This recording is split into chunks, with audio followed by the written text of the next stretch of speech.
Nos vamos a concentrar en esta ocasión en la cuarta parte del breviloquio de San Buenaventura, que está dedicada al tema de la encarnación del Verbo. Entonces, aquí, digamos como que el tema central que va a ir siguiendo San Buenaventura es la encarnación del Verbo.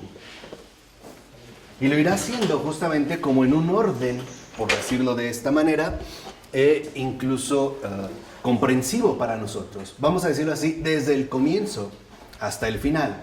Entonces, lo primero que él comienza afirmando, San Buenaventura, es que así como Dios creó todo por el Verbo increado, así también todo lo ha sanado por el Verbo encarnado. ¿Qué significa esto? Que el Verbo es justo lo que aparece desde el principio hasta el final. Así como Dios hizo todo a través del Verbo, ¿no? Por Él fueron hechas todas las cosas, dice San Juan. Entonces también por este mismo Verbo, pero ya no increado, sino encarnado, es que se lleva a cabo la obra de la salvación. Así que lo que vemos es que, en efecto, el Verbo está presente desde el principio hasta el final. Este es, digamos, como el primer rasgo central del Verbo. De tal forma que cuando nosotros decimos que el Verbo se hizo carne, o hacemos esta afirmación tan importante, significa que el Verbo increado se ha manifestado como uno de nosotros. ¿Para qué? O sea, ¿para qué se ha hecho uno más de nosotros? Para que nosotros, en tanto hombres, y por lo tanto, en tanto carne también, lo pudiéramos conocer, amar e imitar. Entonces, este es, digamos, como uno de los pasos fundamentales de la encarnación. Se hace uno más de nosotros para que, siendo carne, nosotros lo podamos justamente conocer, amar e imitar. De tal forma que en la encarnación del Verbo, estos tres factores, el conocer, el amar y el imitar, son justamente como el remedio a la enfermedad que padecemos, que en efecto San Buenaventura identifica con la enfermedad del pecado. De ahí que entonces, dice San Buenaventura, la encarnación del Verbo también expresa una reparación. Esta reparación se realiza mediante la encarnación del Verbo para que, en efecto, este mismo Verbo que está al principio y es el Verbo increado, ahora pueda recuperar lo que se ha desviado por no seguir al Verbo inspirado. Y por lo tanto, en este sentido, sea el Verbo encarnado el que repare la culpa. En pocas palabras, vemos cómo en la encarnación del Verbo se hacen presentes, por decirlo así, las tres dimensiones fundamentales del propio Jesús, ¿no? Del Verbo encarnado. Primero está el Verbo increado. Después está el Verbo inspirado. Finalmente aparecerá en este sentido el Verbo encarnado. ¿Para qué? Para que esta reparación también involucre una profunda curación. Y esa es otra de las dimensiones que San Buenaventura destaca. La reparación también va a involucrar una curación. Esta curación tiene que ver con el hecho de que, por ejemplo, todo el género humano, a partir del pecado, se ha viciado, ha caído. Y no solo lo ha hecho en cuanto al alma, sino también en cuanto a la carne. Por eso, Dios mismo asume la condición humana por entero. Lo que había sido dañado, ahora va a ser reparado. Pero va a ser reparado en todas sus dimensiones. De tal forma que la encarnación del Verbo apunta a una curación total del ser humano. No solo una parte. O sea, no solo se trata de suponer que, claro, hay que ser mejores, o hay que sanar el alma, o hay que mejorar nuestros sentimientos. No, involucra una curación total. ¿Por qué? Porque el gesto de la encarnación es un gesto total, es un gesto radical. Por decirlo de esta manera, así como Dios ha decidido asumirlo todo de nosotros, menos el pecado, así ahora nos invita a que nosotros lo asumamos todo de Él, incluida la gracia. Si lo ven, el de nosotros es menos el pecado. En todo idéntico a nosotros, ¿no? Seres de carne, seres encarnados también, menos en el pecado. Lo que a nosotros nos invita es también entonces asumirlo todo de Él y en este sentido también asumir toda su gracia. Esa es la curación total. Esa es, digamos, también la invitación a la gracia. Por eso, esta obra de curación total no solo se refiere al aspecto interior, también abarca el aspecto exterior. Incluso nosotros vemos, por ejemplo, cómo en la encarnación no solo se lleva a cabo una reparación interna, también externa. Por ejemplo, a través del trato que se da con los demás seres humanos o con los demás hombres. Por eso no solo se habla de una animación, sino de una encarnación. De tal forma que también nosotros asumamos la invitación que el Señor nos hace de una manera radical.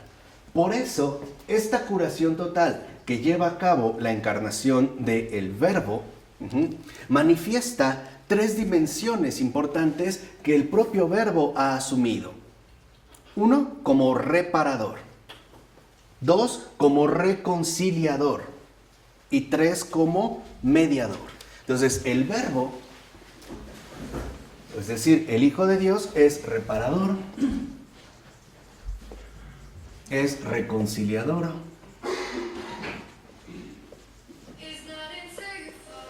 y es mediador.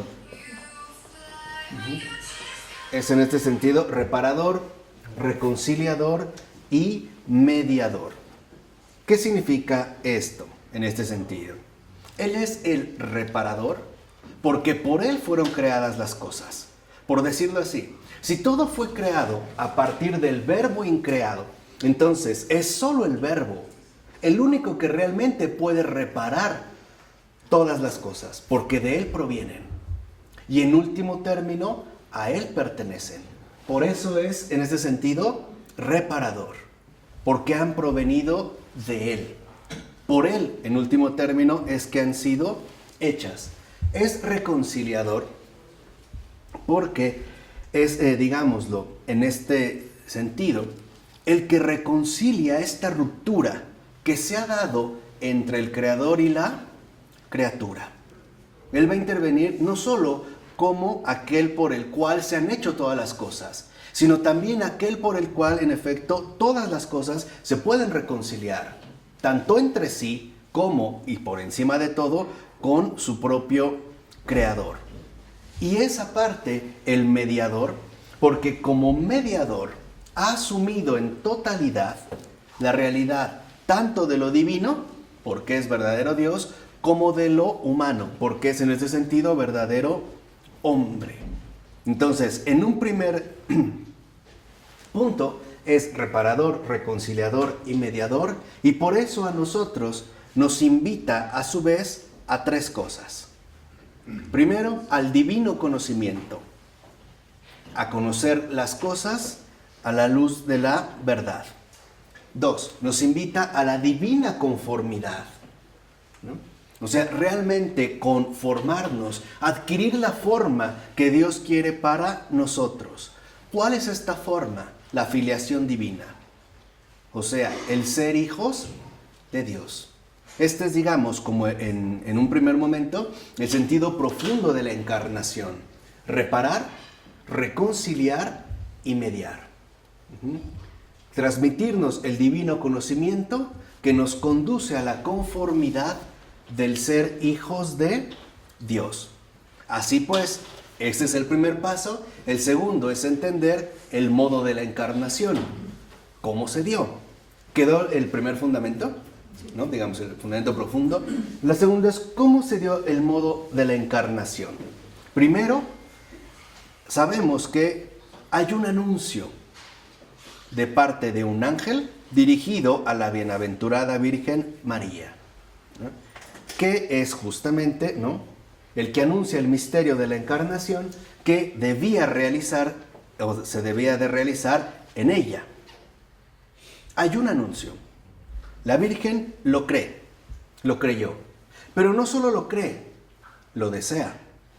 Y no solo lo desea, lo consiente. Entonces, lo primero que vemos es que la encarnación del Verbo en María, y que es la misma estructura a la que se nos invita a todos y cada uno de nosotros para encarnar de nuevo la presencia del Verbo, tiene estas tres dimensiones.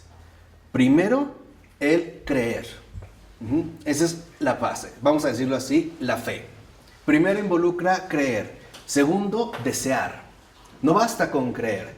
Yo puedo creer en Dios y no desearlo para nada. Y no basta solo con desear, hay que consentir.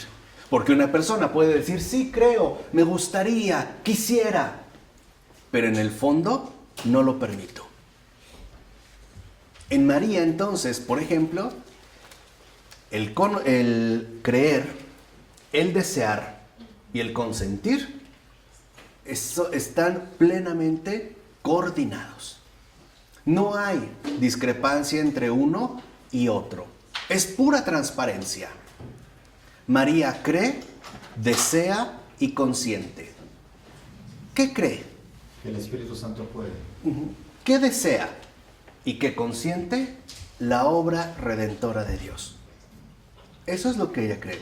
Eso es lo que ella desea y eso es justamente lo que ella consiente. Por eso María es madre de la iglesia.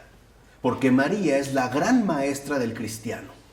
Y dicho sea de paso también, quien no va de la mano de María se pierde, se pierde, tropieza. Pero siempre ahí está la madre, ¿no? La buena madre. Y este es también, dicho sea de paso, lo que nosotros debemos pedir a María. Que nos alcance la gracia de seguir sus huellas, las huellas de María. Las huellas justamente de el alma que cree, que desea y que consiente la obra redentora de Dios. No basta, dijimos, con creer, tampoco con desear. Es que me gustaría ser mejor, es que me gustaría arreglar las cosas, es que me gustaría cambiar. No basta, hay que consentir.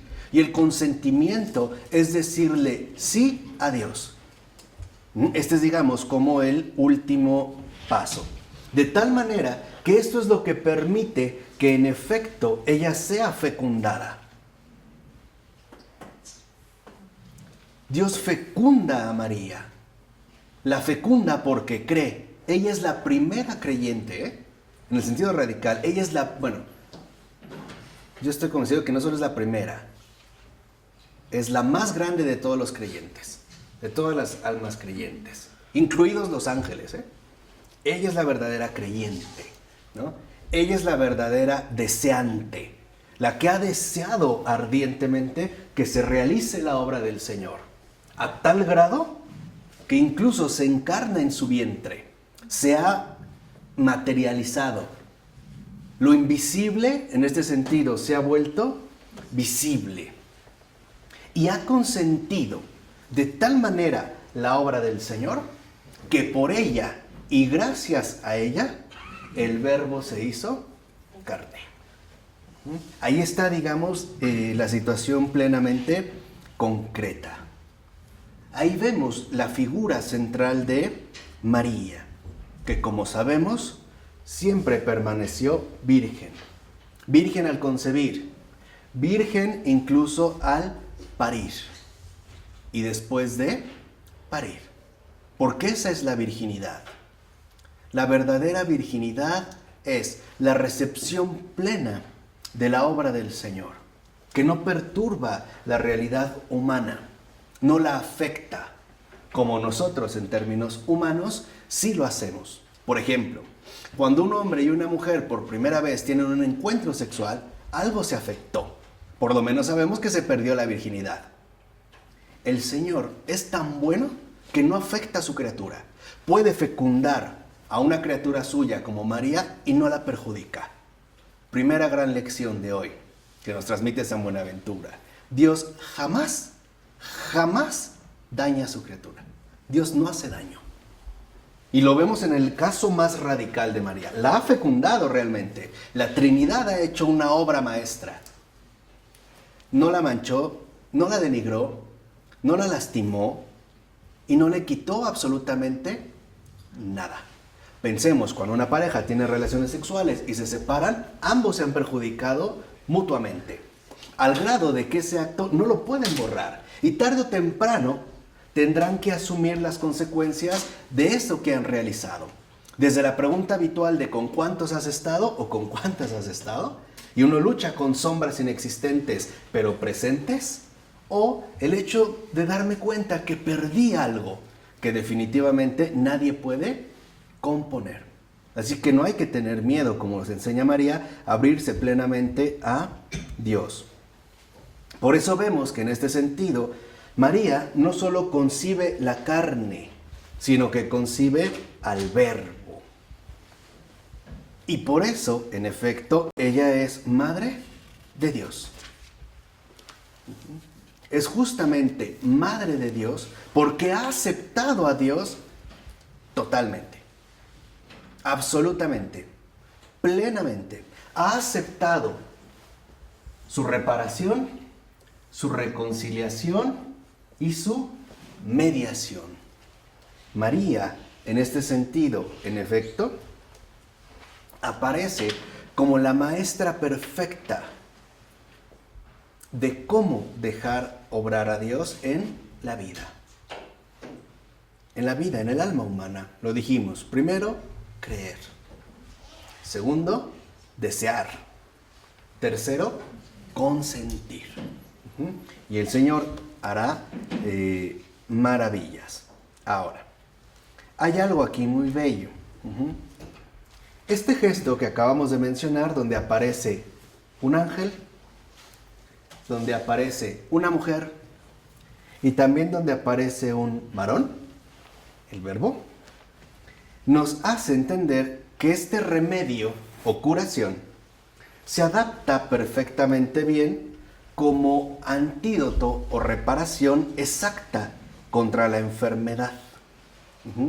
Va a reparar la raíz misma de todo este mal. ¿Por qué? Porque lo que ocurre, en lo que nosotros ya sabemos, es el misterio de la anunciación, es el inicio de la reparación total o redención que tanto necesitaba el género humano a partir de la caída. Fíjense bien, pongan atención. Número 1. En el momento de la anunciación se hace la nueva creación que se opone radicalmente a la creación caída. En la primera tentación también hay un ángel, pero caído. También hay una mujer que ha caído en pecado. Y también hay un varón, Adán. ¿Lo ven? Las figuras son exactamente ¿qué? Similares, ¿no? En este sentido, en la anunciación, por ejemplo, lo que vemos es que en la obra de la reparación, contrariamente a que intervenga el ángel caído, interviene el ángel bueno, el mensajero. Interviene Gabriel. En lugar de que en efecto aparezca la mujer incrédula, que ahora le cree más a la serpiente, aparece la Virgen creyendo. Y aparece creyendo sin medida y sin límite. Y consintiendo justamente en, ¿no?, la sugerencia que le hace el ángel bueno. De tal manera que lo que vemos es que la escena de la caída ahora es reparada en el acto concreto de la anunciación. Está yendo justamente a la raíz. En la anunciación aparece un ángel. En la caída ya no era un ángel, tenía forma de ángel. Pero ya sabemos que no era un ángel. Ambas son mujeres, tanto Eva como María. La diferencia es que María cree. Eva no cree. Le cree a ese otro que ya no es Dios, ¿no? Se empieza entonces a llevar a cabo esta obra de reparación.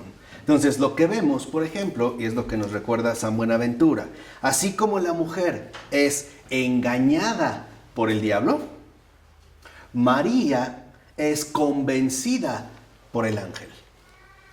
Es justo lo contrario, ¿no? En este primer punto. Dice, y así como la mujer es corrompida por el varón, algo le ha quitado en ese sentido, ¿no? Y por eso transmite a todos la culpa, la enfermedad y la muerte. Así ahora la mujer, instruida por el ángel y santificada y fecundada por el Espíritu Santo, procrea sin ninguna corrupción, ni corporal ni espiritual, una prole que a cuantos viniesen a ella le serán dados. En pocas palabras, ¿qué procrea la iglesia? Santos. Hijos de Dios. O sea, hijos de Dios. Así que entonces, María, si lo ven, en este sentido, la reparación coincide con la gracia. La reconciliación con la santidad. Y la mediación con la vida eterna. Para que la reparación se lleve a cabo, esta reparación será total y absolutamente obra de la gracia. Para que la reconciliación se pueda dar entre el Creador y la criatura, es que la criatura también ahora ingrese plenamente a la santidad. Porque uno solo puede reconciliarse con el Santo de los Santos participando de su propia santidad. Y la mediación que Él ahora nos viene a proponer es la vida eterna. En este caso, lo que habíamos mencionado hace un momento como la mediación. También la mediación es el camino al Padre. Sí. Lo mismo. O sea, vamos hacia esto, digamos, hacia esta vida eterna. Entonces, lo que vemos, en efecto, es la obra trinitaria. Ahí está la Trinidad. María literalmente ha entrado en contacto con la Trinidad. La gracia del Espíritu Santo que se manifiesta en la santidad del Hijo y que expresa la vida eterna del Padre. Ahí están los tres. Ahí está la obra de los tres. Siempre los tres. Juntos, siempre los tres. ¿De principio a qué? A fin. Desde el principio hasta el final. Ahí está el acto de la reparación. Así, si la caída, por ejemplo, se dio por la cuestión angelical y por la cuestión creatural, ahora la reparación, la redención, es obra misma de la Trinidad. ¿Por qué? Porque los dos han fallado. Así que en la Anunciación también se repara la ruina de los ángeles y de los hombres. Porque en la Anunciación el arcángel Gabriel sí es ángel. Y la criatura que ahí está sí es verdadera criatura. Esa es la reparación. Lo que los ángeles hicieron mal al principio, ahora finalmente lo hacen bien. Lo que la criatura no hizo bien, ahora finalmente está bien hecho. Y todo esto es fomentado, propiciado, sostenido, infundido y garantizado por el Verbo encarnado. Por Él. Porque el ángel viene a hablar de Él. ¿La serpiente habló de Él, Verbo? No. María habla de Él. ¿Eva habló de Él? No. Pues la encarnación del Verbo es María. Se da en María. Se da en María. A través de María. Con la colaboración de María. Pero no con la obligación de María. También María siempre es pura disponibilidad. disponibilidad ilimitada, pero libremente. No es, en este sentido, ¿no?, alguien que está, por decirlo así, obligado. Entonces, la ruina de lo angelical y la ruina de lo humano se repara en la Anunciación. Así es como deben ser las cosas. ¿Para qué se crearon los ángeles? Para llevar las buenas noticias del Señor, transmitir la alegría del Redentor, de la redención. ¿Para qué se crearon las criaturas? Para que recibieran plenamente al Creador, para que realmente se dejaran inundar de Dios mismo, del amor. Cosa que, como vemos, no ocurrió en el antiguo Edén, en lo viejo. ¿Qué se está creando en la Anunciación? Lo nuevo.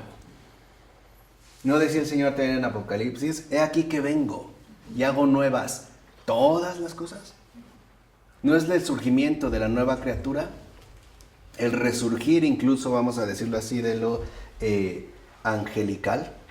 Así vemos cómo, en efecto, la encarnación concurren plenamente, ¿no?, para dar pie a la nueva creación. El ángel en cuanto anunciador, no en cuanto engañador.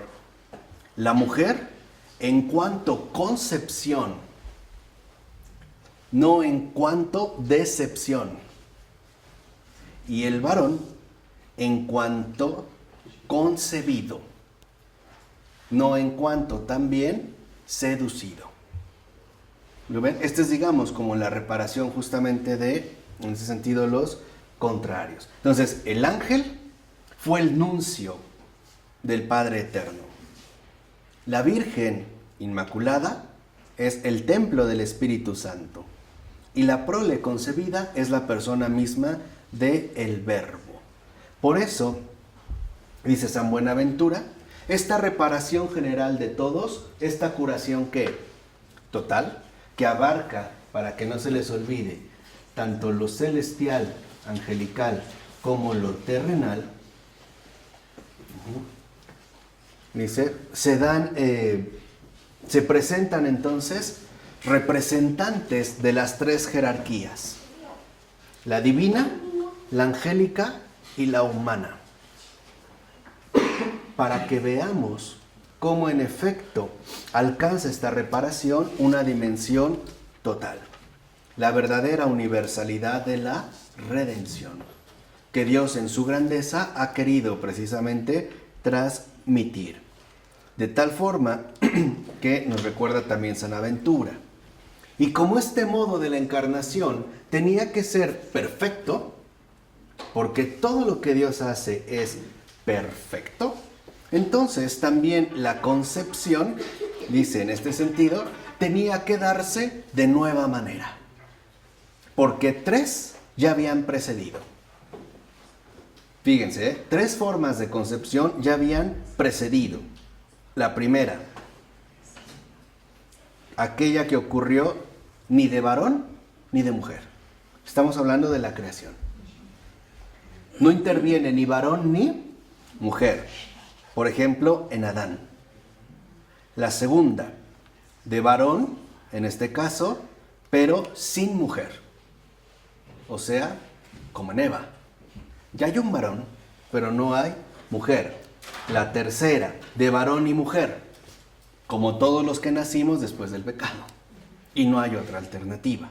Hay tres, entonces dijimos. Sin varón y sin mujer, Adán. Con varón pero sin mujer, Eva. Y con varón y con mujer, todos los demás. Dice, por eso Dios introduce un cuarto modo, que consiste ahora en ser concebido en mujer, pero sin presencia de semen viril. Ya no. Ese modo no se había dado, que es justamente lo que también nosotros conocemos como la Inmaculada Concepción. Ese es un modo nuevo de concepción.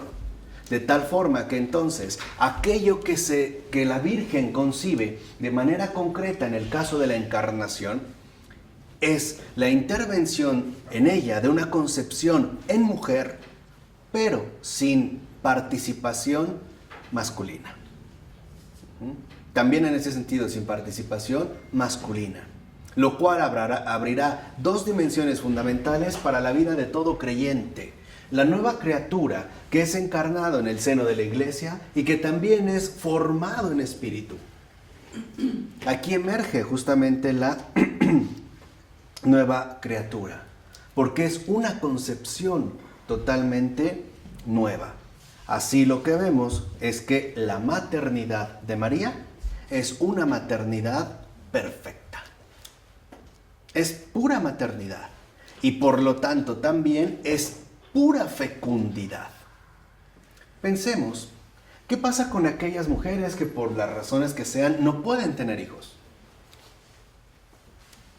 ¿No también están siendo llamadas a adquirir una maternidad más perfecta?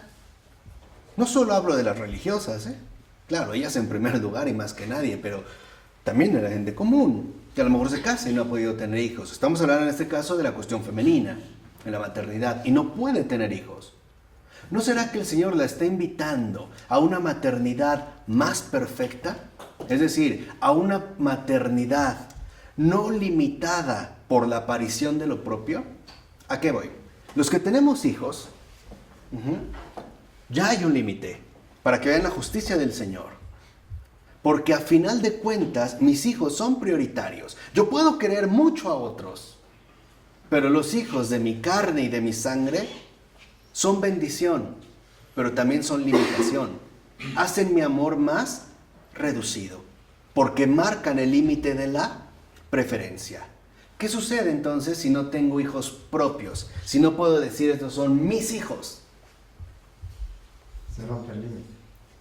Y entonces la maternidad crecería de una manera inmensa. Por eso, con hijos o sin hijos, María es la maestra.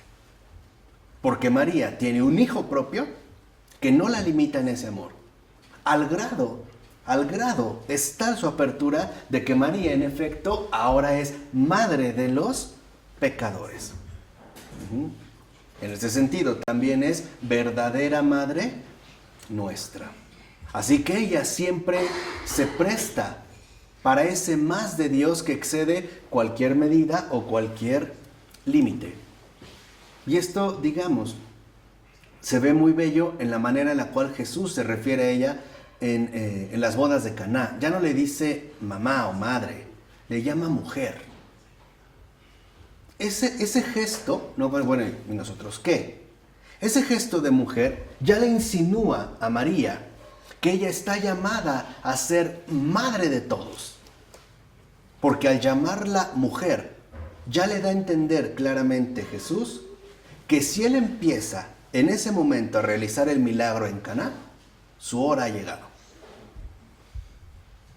Y esa hora la conducirá incluso en el momento culminante a renunciar a su propio hijo en favor de todos. María lo intuye y lo acepta también. Ahí hay este nuevo crecimiento. Y estando en la cruz, con Juan al lado, es la segunda ocasión donde Jesús le vuelve a llamar mujer. No le dice mamá, le dice mujer. Ahí tienes a tu hijo. Lo que le está pidiendo Jesús es más grande todavía. Lo que le está diciendo es, a este que te entrego, que es pecador, para ti es primero. E incluso más importante que tu propio hijo. Y esto es muy fuerte. Y María, ¿acepta o no acepta? ¿Sí? ¿O salió corriendo? ¿O le dijo, no, tú eres mi hijo, yo a ti te creé en mis entrañas, tú me perteneces? No. Es finalmente completa disponibilidad. Por eso lo que vemos en este sentido es que el alma de María es un pozo sin fondo de disponibilidad, de obediencia, de apertura, de caridad. Por eso vemos cómo está por encima de todo, tanto de lo celestial como de lo que terrenal, menos de Dios. pero sabemos que ella es reina de todos los ángeles, de los santos, de los mártires, de los confesores, todo. La pregunta es ¿por qué? ¿Por el simple hecho de que es la mamá del Verbo, la mamá de Jesús? No. Es la madre de todos. ¿Sí? Y por la grandeza que manifiesta en todo su ser. María nunca le puso un pero a Dios, jamás, en nada, ni en lo exterior ni en lo interior. Es pura apertura, ¿no? Es un canal en ese sentido inmenso de gracia. Por eso vemos que en su persona el Señor obraba maravillas, al grado de que obra justamente la encarnación. ¿Queda claro lo del modo? ¿Qué ocurre ahora con el tiempo? Acerca del tiempo de la encarnación. El tiempo de la encarnación, como sabemos, llegó en la plenitud de los tiempos. Y dice San Buenaventura, ¿por qué? 1, para que no nos viéramos forzados, ¿no?, a aceptar la obra reparadora, ni tampoco para que llegara demasiado tarde como para que nos viéramos en este sentido privados de ello. Por eso, para San Buenaventura, es claro que en efecto la encarnación llega en el momento preciso.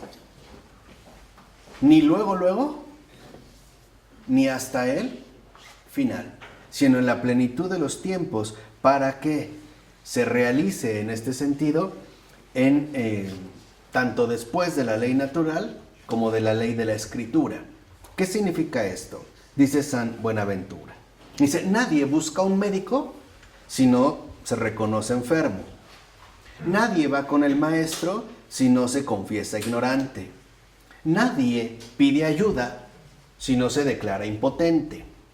Dice, y como al principio de su caída todavía el hombre sigue engreído de su ciencia y su fuerza, ¿no?, en este sentido, el Señor lo deja para que se dé cuenta de que en realidad es ignorante. Y esa es la etapa de la ley natural, ¿no? Le deja su ley natural. Dice, después confiesa su ignorancia, pero aún ensoberbecidos por la fuerza en la cual afirmaban, no falta quien obre, lo que falta es quien mande, añade Dios también anteriormente a la encarnación, la ley. Que obviamente nosotros sabemos que es esta instrucción por medio de preceptos morales. Y que también dirigía e incluso imponía a través de preceptos ceremoniales. No solo para que se reconociera la ignorancia, sino también la impotencia. Obviamente la impotencia para el bien. Finalmente, dice San Buenaventura, se le da al hombre la misericordia, que es la encarnación del Verbo. Entonces, primero, vamos a decirlo así, hasta antes de la ley, lo que hay es ignorancia. Realmente hay ignorancia.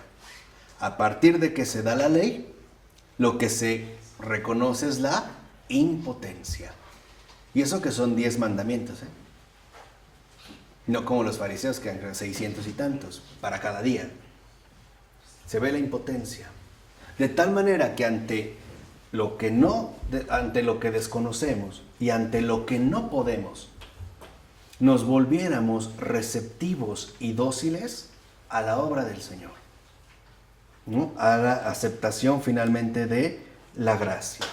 Dice, y por eso el Señor da tiempo. ¿Para qué? Para que aprendamos también en paciencia a esperar. Y esta es una gran lección de fe. Aprender en paciencia a esperar lo mejor, tarde o temprano.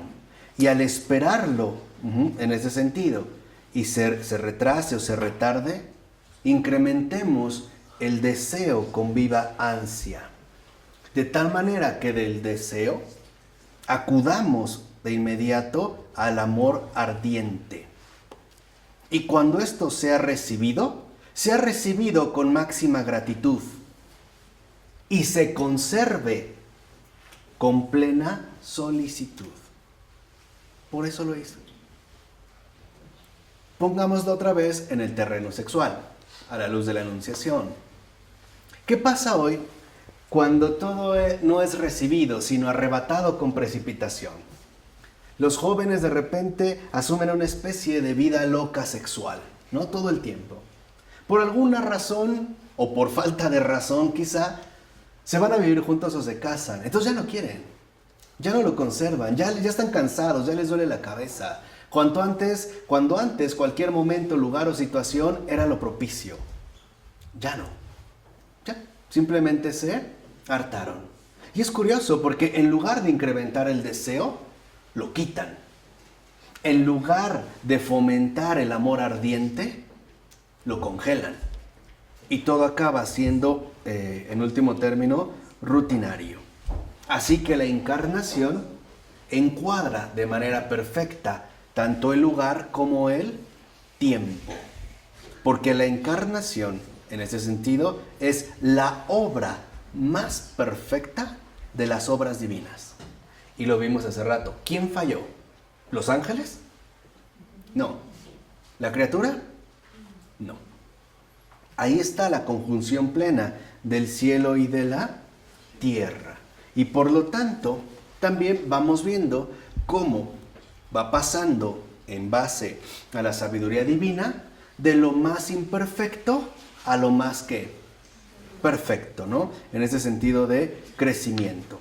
De tal manera que entonces lo que nosotros podemos reconocer en este sentido, dice San Buenaventura, es la sexta edad. ¿Por qué? Porque está vinculado justamente con la primera obra de la creación. ¿En qué día fue creado el ser humano? Adán. Al sexto día. Y dice San Buenaventura, así pues, hacia el final de los tiempos, la sexta edad es lo apropiado para hacer a la nueva criatura. De tal manera que entonces, ¿qué sucedió en la primera creación después del sexto día? ¿Qué vino? El descanso. ¿Qué viene después de la encarnación? No, La salvación. la salvación. En pocas palabras, la encarnación es el sexto día de la nueva creación que nos dirige ya de manera inminente a la salvación. Por eso es que nosotros debemos también desintoxicarnos de todos estos residuos, sobre todo protestantes y heréticos, que nos hacen concentrarnos más en la condenación que en el gozo de la salvación. Estamos intoxicados del pecado cuando deberíamos de estar ebrios. ¿Qué digo ebrios? Borrachos de la gracia. Estamos hasta el full, como dicen, de moralidad, cuando deberíamos de estar rebosantes de santidad. Tenemos que recuperar la buena nueva. Si no, de verdad estamos jodidos. Y peor como creyentes, como católicos, como cristianos. Si no, prácticamente es en este sentido una farsa. De tal manera que la encarnación del Verbo ahora ha traído consigo también una nueva ley. Todo nuevo. ¿Cuál es la nueva ley? La ley de la gracia. Que es plenitud de la ley de la Escritura. No van en contra, pero es la plenitud de la Escritura. Así que más vale la gracia que la sola Escritura. Vamos, lo que quiero decir es otra cosa, voy a ser sincero. Más vale la iglesia que Lutero. O sea, si solo nos quedamos con la sola Escritura, es lo que quería decir. Pero a lo mejor era un poco muy refinada, ¿no? Para que se entendiera. No, pero bueno. No queremos la sola Escritura. Queremos la plenitud de la Escritura. Queremos la gracia, no solo para leer la Escritura, para amar la Escritura. Vamos. Necesitamos la gracia, recibir la gracia para encarnar la Escritura. Letra por letra. Y que el Espíritu que vivifica la Escritura sea el mismo Espíritu que vivifique nuestra vida. Esto es lo que queremos. No queremos aprendernos los libros enteros de los profetas. Queremos al Espíritu que envió al profeta, que inundó al profeta. Y queremos la gracia que está por encima de toda gracia, al Hijo de Dios. Es la máxima gracia. Queremos literalmente la comunión con el Hijo. De tal manera que entonces el Hijo, el Verbo encarnado, es promesa, es cumplimiento, es en este sentido plenitud. Es el cumplimiento, como dice San Buenaventura, de los misterios temporales. ¿Por qué? Porque también ahora el tiempo se ha hecho algo nuevo. El tiempo ahora es el tiempo del remedio. Es el tiempo, literalmente, como lo venimos mencionando, de la reparación. Vamos a decirlo así. A partir de la encarnación del Verbo, gracia, santidad y vida eterna, se dan en tiempo oportuno. Esta es nuestra gran oportunidad temporal. Ay, puse vida. No, perdón. Creo que ya estoy delirando. Bueno, es tiempo oportuno. Tiempo. Este es el tiempo oportuno. Tiempo de aprovechamiento. Tiempo de misericordia. Tiempo de bondad. El mejor tiempo de todos los tiempos. Esta es nuestra gran oportunidad. Este es nuestro gran, el tiempo oportuno. El Verbo se hizo carne. Acudamos, pues, de lleno hacia la salvación. Porque el tiempo oportuno, dice San Buenaventura, tiene lugar hacia el final ya de los tiempos y antes del fin pleno, que es el juicio final. ¿Qué quiere decir? Este es nuestro mejor momento para la comunión con el Verbo encarnado. Este es el mejor momento para asumir de manera plena, de manera, ¿cómo decirlo?, auténtica, la encarnación de el Verbo. Mejor la redención. La redención. Sí, ese tiempo del tiempo que ya llegó a la redención. Por eso no es tiempo de temor. No es tiempo de temor. Es tiempo de abandono. Es tiempo de esperanza. Es tiempo de animación. Cuando hoy el mundo busca por todos los medios posibles desanimarnos, ¿o no? Va a haber guerra, se va a acabar el agua, ya no va a haber qué comer, va a haber deformidades. Mentira, ese es el tiempo oportuno. Deberíamos de entender, ¿no?, también esta frase del gran Fabrice Ayash, cuando dice, es la suerte de vivir en este tiempo. Es una suerte vivir en este tiempo. El Verbo se hizo carne. Este es nuestro tiempo oportuno. Esta es justamente nuestra gran oportunidad. Para que, como dice San Buenaventura, sigamos de manera vigorosa y valiente al capitán. Sigamos de manera valiente, de virtud en virtud, al Verbo encarnado, hasta que lleguemos a lo que Él nos quiere conducir, al premio de la felicidad eterna, al ser verdaderamente hijos de Dios, a ser finalmente seguidores e hijos también de María, hijos de su iglesia, hijos del Padre, hijos del Hijo o hermanos del Hijo y amigos del Espíritu Santo, hasta que todos finalmente seamos uno, como Él quiere, como Él lo desea ardientemente. Así que no lo hagamos esperar más, ¿de acuerdo? Vamos a dejar hasta aquí. En nombre del Padre, del Hijo, del Espíritu Santo.